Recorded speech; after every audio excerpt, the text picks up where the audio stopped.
Can I first of all just say thank you to everyone for coming and giving up their opportunity to watch the local election coverage on television, to come here instead. It's a real relief to be talking about something of substance rather than just talking about Labour anti-Semitism. So it's very good to be talking about something that's serious.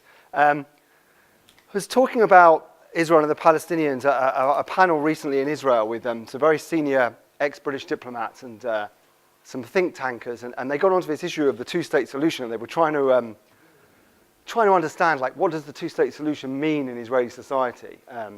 What is it? And they were asking me, like, what's going on with the two-state solution? I was grappling for a metaphor, and I'll share one with you, which you may love or hate. But to me, the two-state solution is a little bit like the Messiah. There are some people who believe it's coming very, very soon. There are some people who believe it is definitely coming, but probably not in our lifetime. And there are some people who really don't think it's coming, but they're a bit embarrassed to share that with everybody else. And I think in some ways it's become a little bit like that. It's become this thing at the end of the rainbow, and I think it's worth just sort of unpicking a little bit the context of sort of where we got to from here.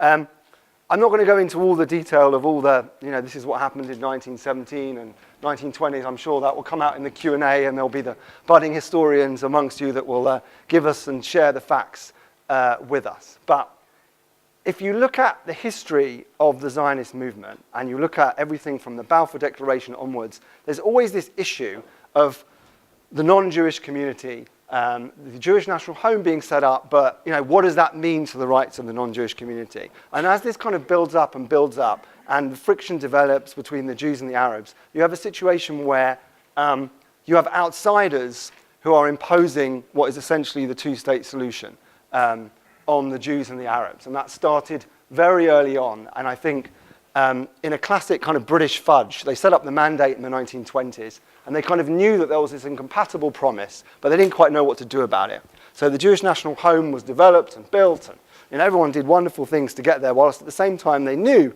that there was this sort of undealt with issue of how exactly the land was going to be shared. Would it not be shared? Would you have all the communities living together? What exactly would the issue be? And it was only really, I think, two things, which was outsiders, like third parties, and violence, that really led people to turn around and start saying, let's partition the land. And so you have the first proper attempt to actually say there should be a Jewish and an Arab state, and that's the Peel Commission in 1937, which was not particularly generous to the Zionists at all. But that was the first time really that they say, right, this is how we're going to do it. It's going to be two states, and we're going to have a kind of international corridor around Jerusalem. And, after that, there is more violence, and then you have the big momentous moment in 1947 where the UN turns around and says that, we are going to recommend the establishment of a Jewish state and an Arab state. And that is really, from then on, I think the two-state solution is officially born, because the international community is kind of saying, this is how we envisage, what should happen now in Palestine. Now, the legal scholars will argue this one, and they'll say, it was accepted by the Zionists, but it wasn't accepted by the Arabs, therefore it's kind of null and void, and doesn't really exist forevermore. There are a lot of Israelis who say that the establishment of the State of Israel by the international community was born of partition, that the idea of Israel being set up was this, there's this unfinished business that you were supposed to partition the land, and you didn't. Now, you can argue that as much as you want, and then really not much is talked about in terms of what happens with the two-state solution all the way through from sort of 1949 to 1967. Now, the one thing that sort of the Israeli memory is of partition between 1948 and 67, where you had the West Bank and the Gaza Strip in other hands, was for them this bitter memory of Jerusalem being divided. And interestingly, whereas in the partition plan, the Zionists kind of accepted the partition plan, which put Jerusalem in an international zone, and they made that very big compromise. I think the experience of 19 years of Jerusalem being divided and not being able to get to the Jewish holy places really created in the Israeli imagination the concept that we have now of united Jerusalem being something that should never, ever be divided ever again. And that is a very powerful thing that builds on the Israeli imagination and affects all the discussions we have now about the two-state solution, because Jerusalem, refugees, borders. These are all things, and Jerusalem is often top of the list. How are you going to share Jerusalem? Now, it's worth saying that very little happens on the two-state solution, really up until probably the Camp David Accords, where for the first time you have a proper peace agreement between Israel and an Arab state, and it does two very important things. Number one, it ends the military conflict between Israel and the Arab world, because the biggest Arab state turns around and says, we're going to have peace with Israel, and that pretty much means that you're not going to have a multi-front war against Israel as soon as Egypt sort of backs out. But it says for the first time that there will be a Palestinian entity set up somewhere on the West Bank and the Gaza Strip. And Menachem Begin, a right-wing Likud prime minister, says he signs up to that. And then we have a long period of time where what is talked about in terms of the Palestinians is some kind of autonomy, an entity, and this issue is kind of kicked around for a very long time until really we get to the point in 1993 in Oslo. Now, there's a lot of myth about Oslo, and one of the myths is that it created the idea of a Palestinian state by 1999. If you look back at what Rabin was saying at the time, he was absolutely against a Palestinian state.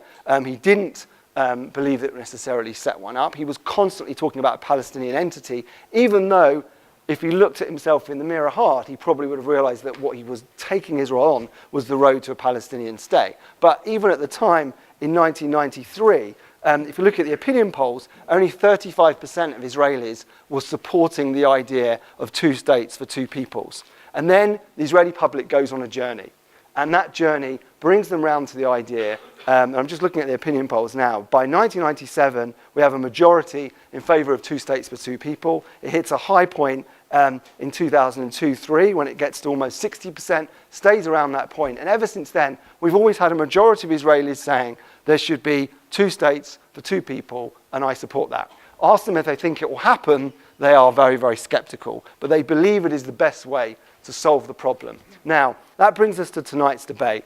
Do we think the idea is dead or alive? Now, I come at this from a perspective of actually over the last few months, I'm doing a research project for BICOM, and I've been spending quite a long time with all the lead negotiators over the last 10, 15 years who have worked for the Israeli government and sat in the room with the Palestinians. And I've asked them all the same series of questions about what do they think is blocking us from finding a solution where there is a Palestinian state set up and where we have the deal that people have talked about, that the maximalist deal that Prime Minister Olmert offered to the Palestinians. Like, will that actually happen? Where you have Jerusalem shared, where you have land swaps, where you have settlement blocks kept in Israel, where you have some kind of deal on refugees. And I say to them, why has it not actually happened? And they all have a different view.